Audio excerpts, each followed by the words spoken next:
Hi Paul, Renee, and this is also for Jamie.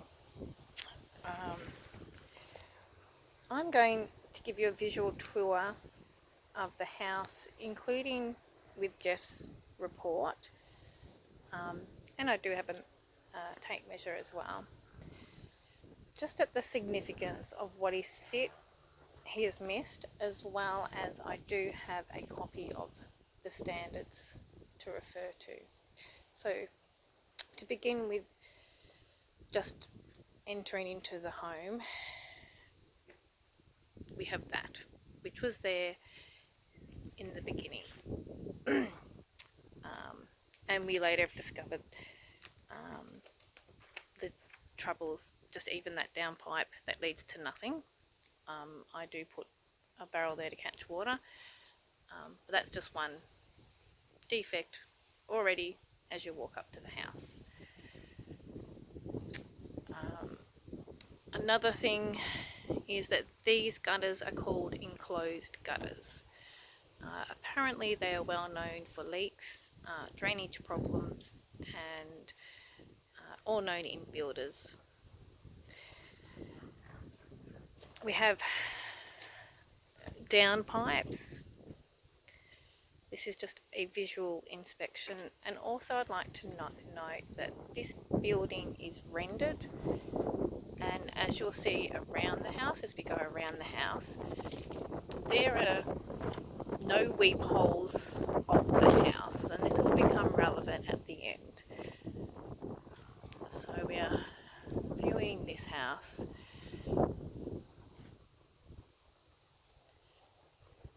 So there's no weep holes, which with a rendered home apparently doesn't need to be, but the weep holes in the roof needs to be. But we're getting to that later. This is just the start, the outside. So although the defects that you'll see were not actually visual at the time, these are what has occurred in three years. This downpipe here goes across, slightly up, and then down. So it's actually meant to go down. So it was pointed out that it's actually going slightly upwards, and that in itself, just how that is visually, haven't changed nothing, is already maybe just the downpipe without the hole at the front, let alone this. Is already two visual things, three to consider. Don't know if you can see the damage there that's occurring, and that's occurred in the last 3 years.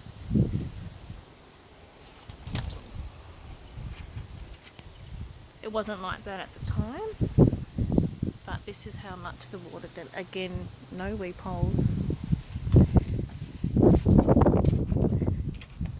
Now, according to the regulations, is that the standard building is that nothing over 3 meters, 3.6 meters, that can be safely viewed by a ladder.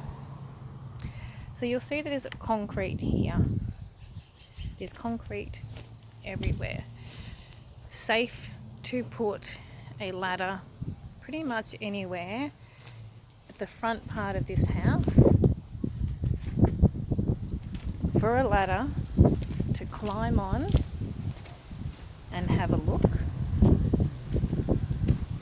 There's concrete there, concrete here. There's nothing unsafe about a ladder. I was going to press pause and go to the backyard. So I've come through the house. This is the back door to the house. The other thing, and the first thing you notice, is this.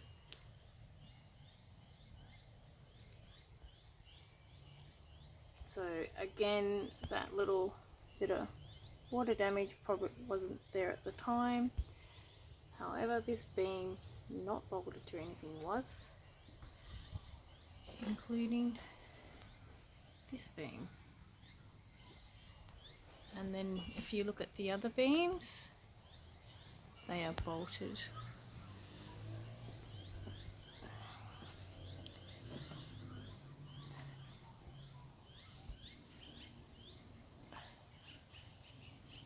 And they're all bolted. This is a visual look. There's again no weep holes. This crack is new, but we're not even going over the damage anyway. This is just a visual. So that's what the veranda, that doorway goes to the damaged room.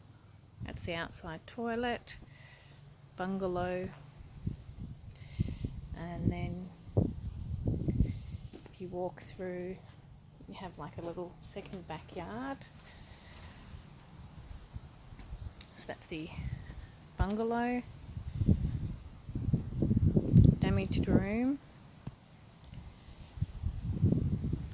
So even standing on the ground, so that pipe there is what Andy's builder pointed out, is that it is going up and then down instead of down. Apart from, it's all completely wrong, but again, that's visual. And then, I don't know, from here you can see something up there, a miss. And I'm just going to press pause and get Jeff's copy of Jeff's inspection report.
So according to defects, which is 3.3, during an inspection, the inspector should be alert to the possibility that a building element is defective, but that the defect does not fall neatly into one of the categories of defects described in Table 3.3. In such a case, the inspector should use a combination of defect properties or otherwise assess and describe the defect in his or her own word based on his or own experience. I'm just going to press pause. They may argue that according to their own section of the standard C4.2, that the assessment of any apparent defect, including rising damp and leaks, the detection of which may be subject to prevailing water conditions or recent occupancy of uses or surfaces.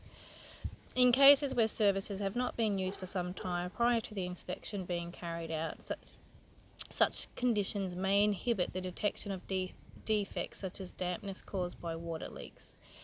For example, the case of a shower enclosure, the absence of any dampness at the time of inspection does not necessarily mean that the enclosure will not leak. That could be an argument. However, the fact that he is a qualified builder, he knows guttering and what defects of guttering can cause, because it was dry at the time of inspection. According to their own guidelines in C2.1, the person carrying out the property inspection should be suitably qualified and experienced. The inspector may recommend that other specialists be engaged to report in detail on particular problems that are encountered in the course of the building inspection. According to their own standards of 3.2.2, safe and reasonable access, down in section A, the inspector shall inspect an elevated area only where it is at a height at which it is safe, reasonable access is available, or where safe and reasonable access is otherwise available. And a non-obstructed line of sight is present from safe use of the ladder, and the building elements present are close enough to allow appraisal. So one, pretty damn safe, well, to walk on here. One, it's not even 3 meters high here.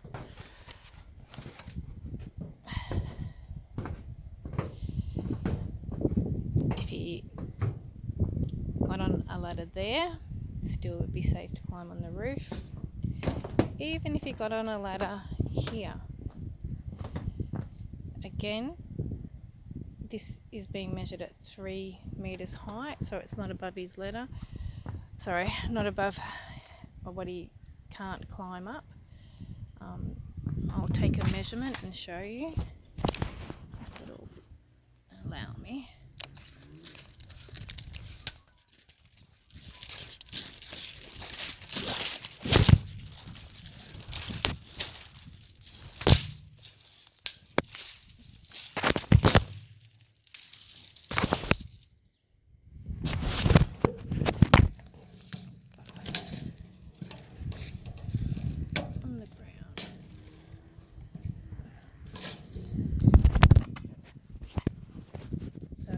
I've even gone over, that is on the ground, and if the camera will focus,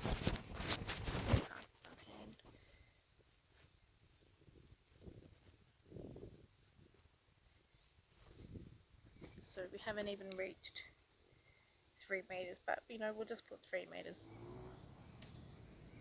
So that is the height of the damaged roof. So even from, which here is safe to walk, we can see that the solar panels are over the gutter. His inspection of the roof of this area on his report, if I can find it,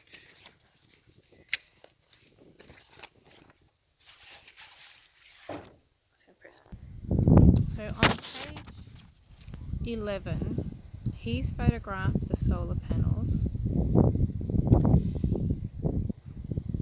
just to, I don't know, they were added notes, who knows. He went in the roof to show and photographed it to show that he went in the roof. That is the photos. So his images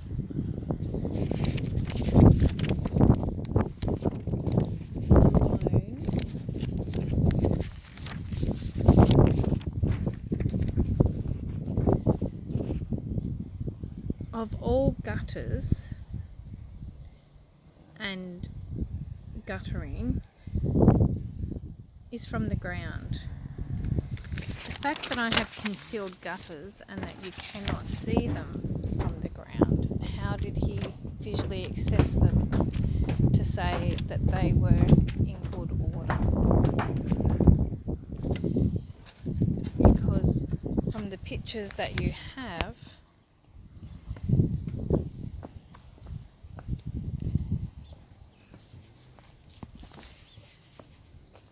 these guttering flashings are not in good order.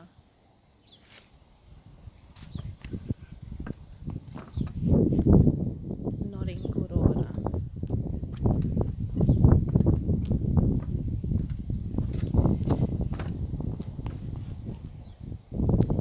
Not in good order.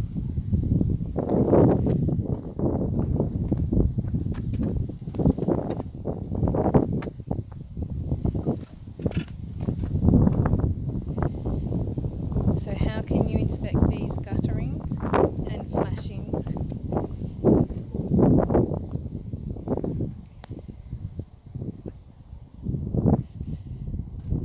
when it's safe to do so and not pick these things up? This is getting